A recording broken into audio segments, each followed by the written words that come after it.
آپ کی نظر میں کامیاب انسان کون ہے؟ آپ کا اگین شکریہ خان صاحب. دراصل کامیاب انسان کی ڈیفینیشن کرنا اس لیے بڑا مشکل ہے کہ کامیابی کی تعریف ہر ایک کے لیے مختلف ہے. آپ کیا سمجھتے ہیں آئندہ آنے والے دنوں میں کتنے قاسم علی شاہ پیدا ہوں گے؟ اس بارے میں آپ کا کیا ہے؟ آپ تو ماشاءاللہ آپ کے ذریعے تو لاکھوں لوگ مستفید ہو رہے ہیں، لاکھوں لوگ آپ کے لیکچر سنتے ہیں. وجہات میرا خیال ہے کہ یہ میں نے کانشیسلی کیا. میں جب وائرل ہو چکا تھا، فیمس تھا، اب میرے پاس 2 ٹریک تھے. اچھا، جب وہ 2 ملازم رکھے آپ نے، ہاں جی، تو اس کے بعد اللہ نے آپ کے رزق میں مزید اضافہ بڑھنا شروع ہو گیا. رزق ہوا یہ کہ آپ کا رزق آپ سے جڑے ہوئے لوگوں کے ساتھ ہی آ رہا ہوتا ہے. ہمیں لگ رہا ہوتا ہے میرا رزق ہے. قدرت نے کچھ بہانوں کے ذریعے، کچھ ضرورتوں کے ذریعے، کچھ لوگ آپ کے ساتھ کچھ ایسے محتاج ہیں جو جڑے ہیں. بڑے بڑے ادارے ہم نے دیکھے ہیں اور بہت بڑے بڑے لوگ ہیں جو اگر اپنے امپلائیز کو کھلانا چاہیں تو 10 سال تک جو ہے ان کو وہ تنخواہ دے کر کروا سکتے ہیں، لیکن بٹ کوئی حالات خراب ہوئے نہیں اور پہلے سے بندے فارغ کر دیں. تو سر یہ رویہ عمومی طور پہ کیا ہے؟ اس رویے کے بارے میں کیا کہیں گے آپ؟ اچھا سر، دیکھیں، جس کے پاس کوئی وسائل نہیں ہے اور جس کے پاس کچھ چیلنج ہے، واقعی میں تو کہوں گا وہ تو پھر مجبور ہو گیا، اسے ایسا کرنا پڑا. بسم اللہ الرحمن الرحیم. السلام علیکم. وجاہت خان آفیشیل یوٹیوب چینل کے ساتھ میں ہوں آپ کا میزبان وجاہت خان. اور ناظرین، آج جس شخصیت کے ساتھ ہمارا یہ سیشن ہے، مختصر تعارف ہے. میرا خیال ہے کہ وقت اور حالات کا تقاضا ہے کہ ان کی خوبصورت باتوں سے استفادہ حاصل کیا جائے.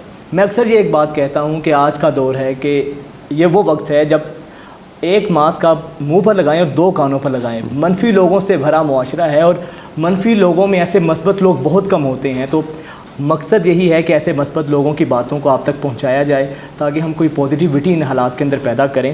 اور جس شخصیت کا تعارف ہے، یقیناً مجھ سے اکثر یہ لوگ پوچھتے ہیں کہ ان کا تعارف کیا ہے. میں یہ کہتا ہوں کہ وہ دین اور دنیا کا بہت ایک خوبصورت اور حسین امتزاج ہیں. آپ سمجھ گئے ہوں گے یقیناً میری مراد جناب قاسم علی شاہ صاحب ہیں. تو بہت خوبصورت شخصیت ہیں. شاہ جی السلام علیکم. خان صاحب بہت شکریہ آپ کا. تو اچھا شاہ جی، بغیر کسی تردد کے آپ کی نظر میں کامیاب انسان کون ہے؟ آپ کا اگین شکریہ خان صاحب. دراصل کامیاب انسان کی ڈیفینیشن کرنا اس لیے بڑا مشکل ہے کہ کامیابی کی تعریف ہر ایک کے لیے مختلف ہے. کسی کے لیے کامیابی شاید مال و اسباب ہے، کسی کے لیے کامیابی امتحان میں کامیابی ہے، کسی کے لیے بزنس چلنا کامیابی ہے، کسی کے لیے نوکری مل جانا بڑی کامیابی ہے. لیکن اگر میں ایک جرنل سی ڈیفینیشن بنانا بھی چاہوں تو وہ یہ بنے گی کہ کسی بھی انسان میں جو پوٹینشل تھا، جو ٹیلنٹ تھا، اس نے کتنے بھلے سے استعمال کیا ہے، یہ کامیابی ہے نمبر 1. دوسری کامیابی یہ کہ ایک انسان وہ مخلوق کے لیے کتنا فائدہ مند بنا ہے، یہ کامیابی ہے. تیسری کامیابی پھر دین پہ چلی جائے گی، ایک کتنا اللہ کا اچھا بندہ بنا ہے، یہ بھی کامیابی ہے. سو کہہ لیجئے کہ آپ مختلف طرح کے پیراڈائمز میں جا کے کامیابی کی تعریف اور کامیاب انسان کی تعریف کر سکتے ہیں. ٹھیک. اچھا شاہ جی، جو حالات ہیں ہم اکثر آپ کو سنتے ہیں ان حالات کے اندر فوڈ فار تھاٹ کے لیے، اور بہت کم لوگ ہیں جس طرح میں نے کہا کہ اتنے پازیٹیو وہ رائے رکھتے ہیں. تو شاہ جی یہ بتائیے گا، جس طرح پریشان لوگ ہوتے ہیں اور آپ ان کے اندر ایک امید پیدا کرتے ہیں، آپ کے لیکچرز کے اندر ایک وہ امید ہوتی ہے، تو جب قاسم علی شاہ خود پریشان ہوتے ہیں تو وہ کیسے اس پریشانی سے نمٹتے ہیں؟ وجہات جتنا انسان کی زندگی میں اس کے عزائم، خواب، لانگ ٹرم گولز، ویژن وہ کلیئر ہوتے ہیں، اتنا زیادہ زندگی میں موٹیویشن ہوتی ہے. ہم لوگ موٹیویشن لیتے ہیں کسی ایونٹ کی وجہ سے کہ آج دیہڑی لگ گئی، آج لاٹری نکل آئی، آج کو بڑا کام ہو گیا. موٹیویشن کا بڑا سورس آپ کا اپنا خواب ہوتا ہے.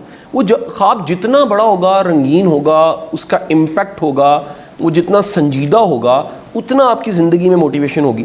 تو میں موٹیویشن کے لیے اپنے خوابوں کی تجدید کر لیتا ہوں.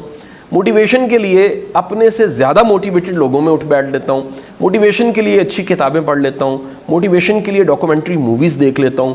موٹیویشن کے لیے عبادت کر لیتا ہوں. موٹیویشن میں اپنے پیرنٹس سے بڑی زیادہ لیتا ہوں. بلکہ میرا ماننا ہے کہ آرگینک موٹیویشن اللہ نے رشتوں میں رکھی ہوتی ہے. تو جتنے آپ کے رشتے مضبوط ہوتے ہیں اتنا زیادہ آپ موٹیویٹڈ ہوتے ہیں. ٹھیک. اچھا شاہ جی، ایک اور بڑا اہم سوال ہے آج کے دور میں. پریشانی ہے، پینڈیمک ہے، ہر شخص پریشان ہے اور آپ کو پتہ ہے کہ اس کے معاشی اثرات بھی مرتب ہوئے ہیں. بڑے بڑے ادارے ہم نے دیکھے ہیں اور بہت بڑے بڑے لوگ ہیں جو اگر اپنے امپلائیز کو کھلانا چاہیں تو 10 سال تک جو ہے ان کو وہ تنخواہ دے کر کروا سکتے ہیں، لیکن بٹ کوئی حالات خراب ہوئے نہیں اور پہلے سے بندے فارغ کر دیں. تو سر یہ رویہ عمومی طور پہ کیا ہے؟ اس رویے کے بارے میں کیا کہیں گے آپ؟ اچھا سر، دیکھیں، جس کے پاس کوئی وسائل نہیں ہے اور جس کے پاس کچھ چیلنج ہے، واقعی میں تو کہوں گا وہ تو پھر مجبور ہو گیا کہ اسے ایسا کرنا پڑا. لیکن ایک ایسا ادارہ جس کے ساتھ کوئی بزنس گروپ جڑا ہے, جس کے ساتھ کوئی کہہ لیجئے ایسا کوئی کاروبار جڑا ہے جو کہ 4 سیزن چلتا ہی رہتا ہے, یا ایک ایسا گروپ جو زمین سے اٹھا تھا اور آسمان تک پہنچ چکا ہے, اور اس کے ساتھ اگر کوئی امپلائی اٹیچ ہے, تو میرا خیال ہے آنرشپ دینی چاہیے. آپ کو اپنوں کو اپنے ساتھ چلانا چاہیے. آپ کو یاد ہوگا کہ ہم نے ایک ٹی وی پروگرام اکٹھے کیا پبلک نیوز پہ, اور اس میں نے سرفراز شاہ صاحب کا ایک واقعہ سنایا کہ انہوں نے کہا کہ جی 2 ملازم اور رکھ لو, اور میں نے رکھ لیا. وہ بڑا وائرل ہوا, بہت وائرل ہوا. وہ وجاہت صاحب, میں ایک میرے دوست ہیں, میں ان کو ملنے گیا, وہ بزنس مین ہے, بڑے بزنس مین ہیں. میں ان کی طرف بیٹھا تو انہوں نے کہا شاہ صاحب آپ نے ایک بڑی نیکی کی ہے. میں نے کہا میں نے کیا کیا؟ ان کا جی وہ جو ویڈیو وائرل ہوئی ہے, یہ جو واقعہ آپ نے سرفراز شاہ صاحب کا سنایا ہے, اس واقعے کو جب میں نے سنا تو اس دن میں نے 150 بندہ فائر کرنا تھا, اور میں نے اس دن فیصلہ کیا کہ مجھے 150 بندے کو نہیں نکالنا. لہٰذا میں نے اپنے پچھلے فیصلے کو واپس لیا اور نیا فیصلہ ایک دیا کہ یہ لوگ کنٹینیو کریں گے. شاید ہم وسائل حالات میں 19-20 میں کو تنخواہ میں تبدیلی کریں, لیکن چھوڑیں گے نہیں ان کو. تو خبر نہیں ہے سر کہ اللہ تعالیٰ کون سے فیصلے سے, کس کام سے آپ کو کتنی برکت دے دے. اچھا شاہ جی, جو واقعہ ہے میں چاہوں گا ہمارے جو ویورز ہیں ان کو ذرا دوبارہ سنا دیں کہ کتنا وہ زبردست اور ایمان افروز واقعہ ہے. ذرا دوبارہ ذرا واقعہ یہ تھا سر کہ میں زندگی میں کئی کام کیے ہیں. اچھا, یہ واقعہ ہماری سوسائٹی بڑی ججمنٹل اور کرٹک ہے. کئی لوگوں نے یہ فوری طور پہ کمنٹ کیا کہ جی آپ تو یہ کرتے ہی نہیں ہیں کام جو آپ بتا رہے ہیں. تو میرا ایک کام کارپوریٹ ٹریننگ کا, ایچ آر آڈٹ کا ہے. میری کمپنی ہے جو ہر طرح کے ٹیکس پے کرتی ہے, اور وہ ایچ آر آڈٹ اور ٹریننگز میں سارا کام کرتی ہے کارپوریٹ کے ساتھ. تو میرے پاس کام نہیں تھا, بزنس نہیں تھا. تو ہوا یہ کہ جیسے ہی ایسا وقت آیا تو میں سرفراز شاہ صاحب کے پاس چلا گیا. وہ میرے استاد ہیں, میں ان سے ہمیشہ نصیحت لیتا ہوں, ایڈوائز لیتا ہوں. انہوں نے مجھے کہا کہ یار میاں کتنے ملازم ہیں گھر میں؟ میں نے کہا جی 2 ملازم ہیں. انہوں نے کہا 2 اور رکھ لو. میں نے کہا جی وہ 2 کی تنخواہ کے پیسے نہیں ہیں, آپ کہہ رہے ہیں میں 2 اور رکھ لوں. انہوں نے کہا آپ 2 رکھ لو. لہٰذا میں کیونکہ ان کی بات کو بڑا ادب سے اور تقدس سے, احترام سے لیتا ہوں, میں نے 2 ملازم اور رکھ لیے. جب 2 ملازم رکھے تو میرے پاس کام آنے لگ پڑا. اچھا, کام اتنا آیا. اچھا, وہ 2 جو ملازم تھے وہ بھی سوچ میں پڑے رہتے تھے ہمیں رکھا کیوں, ان کو ضرورت تو نہیں ہے. سرفراز صاحب نے بڑی خوبصورت بات کی. انہوں نے کہا وہ جو 2 آئے تھے ان کے حصے کا رزق بھی ساتھ آ رہا تھا. اچھا, جب وہ 2 ملازم رکھے آپ نے, ہاں جی, تو اس کے بعد اللہ نے آپ کے رزق میں مزید اضافہ بڑھنا شروع ہو گیا. رزق ہوا یہ کہ آپ کا رزق آپ سے جڑے ہوئے لوگوں کے ساتھ ہی آ رہا ہوتا ہے. ہمیں لگ رہا ہوتا ہے میرا رزق ہے. قدرت نے کچھ بہانوں کے ذریعے, کچھ ضرورتوں کے ذریعے, کچھ لوگ آپ کے ساتھ کچھ ایسے محتاج جو جڑے ہیں. لیکن ابھی ایک بڑی خوبصورت کوٹیشن ہم چائے پہ کہوا پیتے ہوئے شیئر کر رہے تھے, مجھے بڑی اچھی لگی کہ اصل میں سخی وہ ہے جو جس پہ نیکی کرتا ہے نا پھر اس کا شکر گزار ہوتا ہے کہ یار تمہاری کتنی مہربانی ہے کہ تم نے میرے بخل کو ختم کیا. میں بخیل تھا, تم نے آ کے مجھ سے کچھ لیا اور میرا جو بخیل ہونا ہے وہ سخاوت میں کنورٹ ہو گیا. یہ کتنی بڑی نیکی ہے. تو جو دنیا دار سخی ہے نا, ویسے اصل میں تو اصل سخی ہوتا ہے, لیکن دکھاوے سے کرنے والا وہ الٹا کہتا ہے جی میں خرچہ تیرے تھے, وہ اس قسم کے رویے میں جاتا ہے. اصل انسان وہ ہے جو نیکی کر کے جس پہ نیکی کیا اس کا شکر گزار ہوتا ہے. یار تم نے موقع دیا مجھے کہ میری برائی ختم ہوئی اور میری خیر بڑھ گئی. تو جب بھی آپ اپنے سے جڑے لوگوں پہ مہربان ہوتے ہیں, کائنڈ ہوتے ہیں, اللہ تعالیٰ آپ پہ اپنی نوازشیں اور کرم یقیناً کرتا ہے. ٹھیک ہے. اچھا شاہ جی, جس طرح ابھی صرف قاسم علی شاہ ایک ہے, تو آپ کیا سمجھتے ہیں آئندہ آنے والے دنوں میں کتنے قاسم علی شاہ پیدا ہوں گے؟ اس بارے میں آپ کا کیا ہے؟ مطلب آپ تو ماشاءاللہ آپ کے ذریعے تو لاکھوں لوگ مستفید ہو رہے ہیں, لاکھوں لوگ آپ کے لیکچر سنتے ہیں. وجاہت میرا خیال ہے کہ یہ میں نے کانشیسلی کیا. میں جب وائرل ہو چکا تھا, فیمس تھا, اب میرے پاس 2 ٹریک تھے.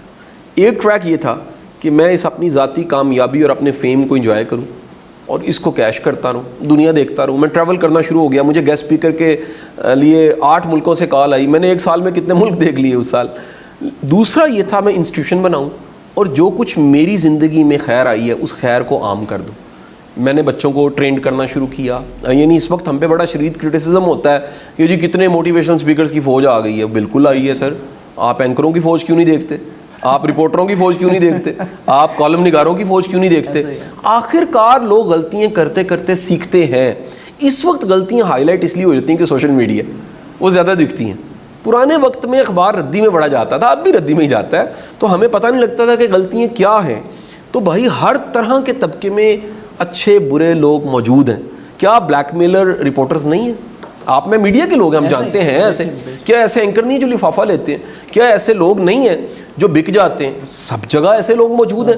تو یہ جو شعبہ ہے, جو پبلک سپیکنگ کا شعبہ ہے, جو کہہ لیجیے موٹیویٹ کرنے کا شعبہ ہے, اس میں بھی اچھے اور برے لوگ. امیچور بڑے ہیں, میں تو کہتا ہوں یہ بچے بڑے امیچور ہیں. ان میں سے آپ کو 8-10 سال بعد کئی لکھنے بولنے والوں کی کہانیاں ملیں گی. کئی لوگ ایسے ہوں گے جنہوں نے یوٹیوب چینل شروع کیا ہوگا, کئی لوگ ہوں گے جو ٹریننگ کی طرف آئے ہوں گے, کئی لوگوں نے لکھنا شروع کیا ہوگا, کئی لوگوں نے نیا بزنس شروع کیا ہوگا. تو ایک اچھے موٹیویٹر کا کام ہے تحریک پیدا کرنا. وہ موٹیویٹ کرتا ہے کہ یار کاروبار کرو. میرے 10 کمانڈمنٹس ہیں. میں کہتا ہوں جی سیلف ڈسکوری کی بیس پہ پروفیشن کا سلیکشن ہونا چاہیے. بندے کو ٹرینڈ کو فالو نہیں کرنا چاہیے.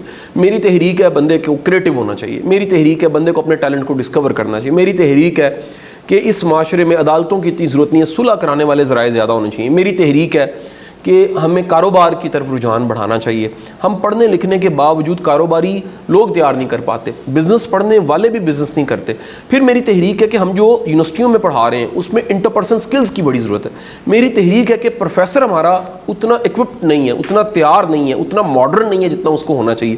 میری تحریک ہے کہ کسی بھی یونیورسٹی کے جو علمنائز ہیں ان کو واپس یونیورسٹی میں آ کے سکھانا پڑھانا چاہیے. وہ پروفیسر زیادہ اچھا پڑھا سکتے ہیں. یہ میری ساری تحریکیں ہیں. تو یہ جو میں نے ساری باتیں کہی ہیں یہ کہیں پر آج امپلیمنٹ ہوں گی, کہیں کچھ عرصے بعد ہوں گی, کچھ عرصے بعد مزید ہو جائیں گی. میرا خیال یہ ہے کہ نئی نسل تیار کرنا درخت لگانے کے برابر ہے. ایسا ممکن ہے وجاہت ہم اس کی چھاؤں میں نہ بیٹھ سکیں, لیکن وہ درخت ہوگا اور کوئی نہ کوئی تو اس کی چھاؤں میں بیٹھے گا. ایسا ممکن ہے جس کنویں کو میں کھود رہا ہوں اس کا پانی میں نہ پی سکوں, لیکن کسی کی تو پیاس بجھے گی.